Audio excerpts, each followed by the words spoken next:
我哋而家介紹嘅係我哋首次 POS 嘅解決方案啦。咁我哋係用雙米 V3作 POS 嘅，咁亦都可以連呢個澳門通 ECR，咁兩部咧都係行埋 WiFi 嘅。咁我哋而家示範一個啲產品嘅流程啦。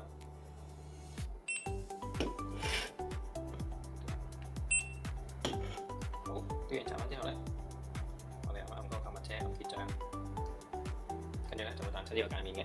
咁呢個界面咧亦都同之前影片一樣啦，有數碼支付啦、澳門通卡支付啦，同埋其他功能嘅。咁數碼支付都係支援最易用啊、支付寶啊相關嘅數碼功能嘅。咁我哋而家用數碼支付去示範啦。咁撳咗之後咧，呢度亦都會連通咗，就示範呢個扣款 QR code 俾佢掃。好啦，呢度就顯示咗扣款成功啦。咁喺 POS 嗰度咧就會出現翻呢個確認落單，跟住 OK。跟住咧就會出現翻個行嘅門市單啦。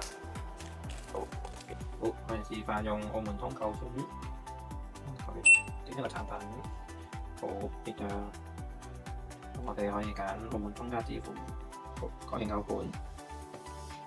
等呢個出現呢個拍卡嘅圖案，跟住咧就喺度確認埋落單。好，咁就完成澳門通嘅扣款啦。